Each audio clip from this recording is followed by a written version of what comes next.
The Guest of Robin Hood.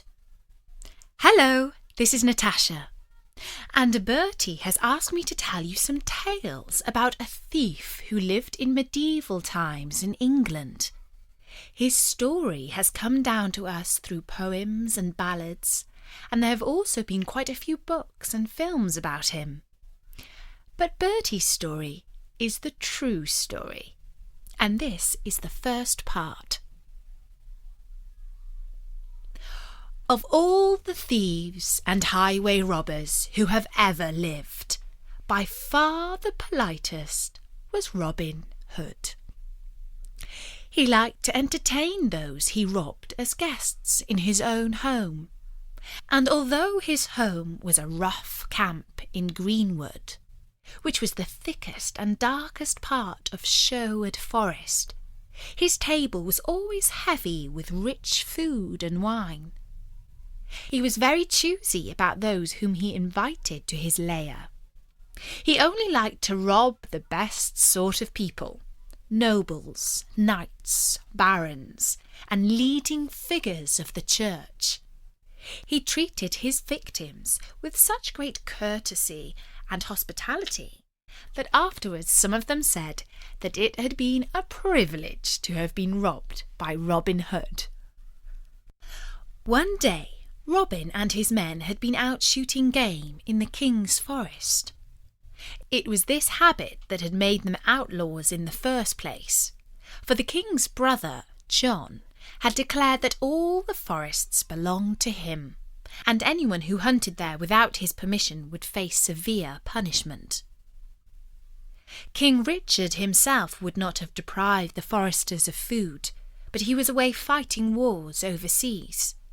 And while he was away, his brother John ruled England with cruelty and injustice.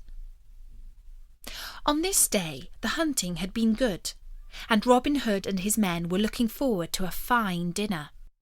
"But let us not be greedy and keep all this fine food to ourselves," said Robin. "I will not eat until I have a worthy guest at my table. Little John, go and find me a fitting guest and invite him to dine with us."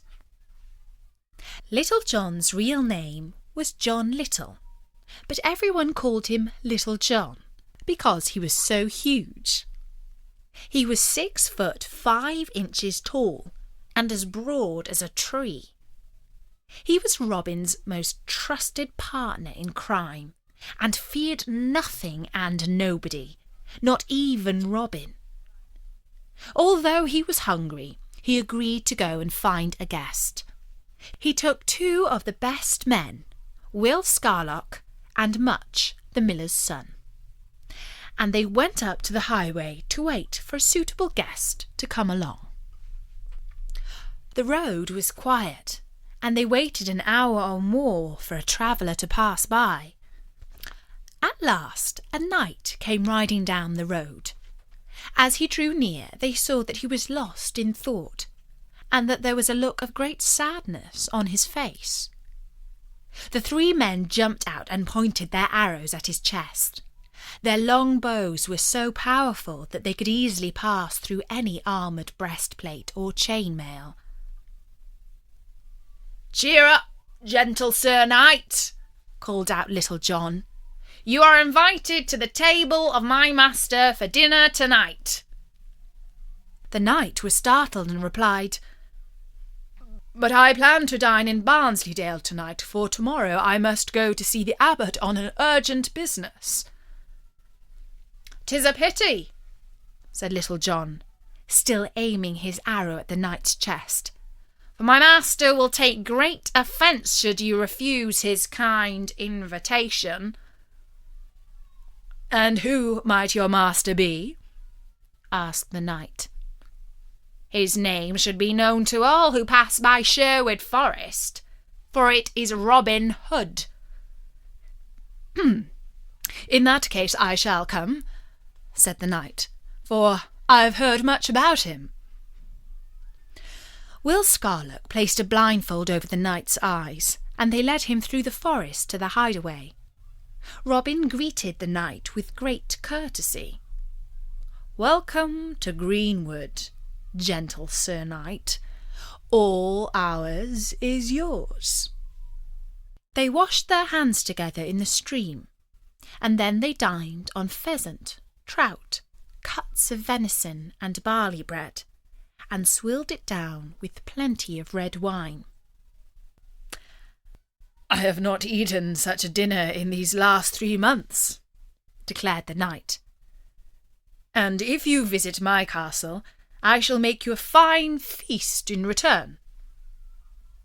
"Ah," said Robin, "I would much prefer, kind sir, that you paid before you leave, for it is the custom in Greenwood that a peasant's son such as I should not pay for a night." The sad expression returned to the knight's face. "I have but 10 shillings," he said. Robin had not entertained such a poor guest at his table before. "If what you say is true," he said, "I will not take 1 penny off you. Indeed, I shall lend you money from my own coffers." And he sent Little John to look through the knight's belongings. When he checked them, he said, "Our gentle knight is indeed a pauper." "How come so poor?" asked Robin. And the sad knight told his story. He had a son who was a fine, strong, but hot-tempered young man. He liked to joust, and in a contest he had killed the son of a baron. The baron demanded blood money of £400, and if it was not paid, the knight's son would be put on trial for murder and executed. In those days, £400 was a great deal of money, and although the knight had a steady income from his lands, he did not have such a sum ready to give. He was forced to borrow from a wealthy churchman, the abbot of the monastery of St. Mary. The abbot gave the knight just 3 months to repay the loan, and if he failed to pay back the money in that time, the knight must give the abbot all his land instead. The time of the loan was almost up, and the knight was travelling to the abbot to plead for more time to pay. "But the abbot did not become rich by showing mercy," said the knight, "and therefore I fully expect that by tomorrow evening I will be a landless pauper. I plan to take a ship and join King Richard, who is fighting in the Holy Lands.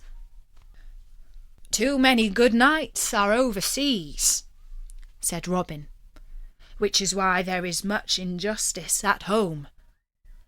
No, by St. Mary, who is dear to me, I shall make you a loan of £400, and you shall repay the abbot." The next day, at the monastery of St. Mary, a monk spoke to the abbot. "Your worshipful grace, today the knight must repay his loan or forfeit his lands." "He will surely forfeit," replied the abbot, "for I do not think he will find £400 in so short a time." When the knight and Little John arrived outside the monastery, the porter at the gate said, "That surely is the shabbiest and saddest looking knight that ever I did see." Inside the main hall, the knight knelt down before the abbot. The abbot did not greet him, but said straight out, "Where have you brought me my money?" "Not 1 penny," replied the knight. The monk said, "Then why did you come to waste his grace's time like this? Your lands are lost. Go away." "I came," said the knight, "to ask for mercy and more time to pay." "You shall not have 1 minute more," replied the abbot. "Your lands are mine, Be off!" "If you give me more time, I shall serve you faithfully," said the knight. "Show mercy, for it is good to help one who is in need." At this, the abbot swore a great oath and roundly cursed him. "Out, false knight! Speed out of my hall!" he shouted. "I am no false knight," replied the debtor, and with that he opened his bag and emptied out the gold onto the floor.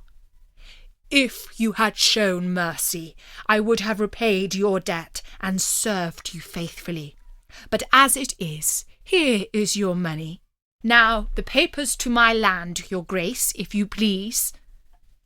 And the abbot had no choice but to hand back the deeds to the knight's land, although he was sorry to do so, for it was worth a good deal more than £400 in gold. 2 days later, the knight returned to his castle, wearing his sad expression. "Are we paupers?" asked his wife.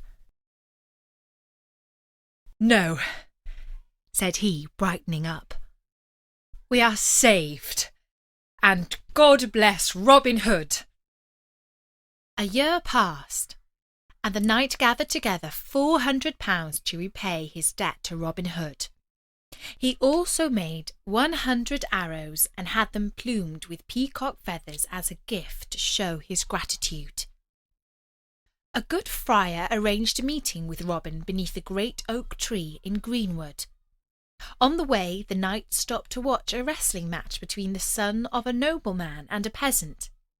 The two men pushed, grappled, arm-locked, tripped and threw each other, but the peasant was the stronger, and he soon had the nobleman's son pinned to the ground and unable to move. He claimed his prize, £1 in gold, but the nobleman's friend would not pay. Instead, the judge of the contest drew his sword and was about to kill the peasant for his impudence. Seeing this, the knight rode up and declared, "The man that harms the victor of this match will have to contend with me." The nobleman's friends did not want to take on the knight, and they released the peasant. "Follow me," said the knight, "and I will take you to join Robin Hood and his men." The peasant agreed, for he knew if he did not, the noblemen would get him later. The knight arrived late for his meeting with Robin, and when he explained what had delayed him on the way, Robin said, "Gentle Sir Knight, consider the £400 a gift, for I will not accept a penny from a man who stands up for justice." "Then take these," said the knight, and he showed Robin the 100 arrows plumed with peacock feathers. That evening the gentle knight was a guest at Robin's table for a second time, and they feasted until they could eat no more. And that was the story of Robin Hood's guest. Bertie says that there are plenty more stories about Robin Hood and his guests, and I'll be back soon to tell you how he entertained the Sheriff of Nottingham at his table.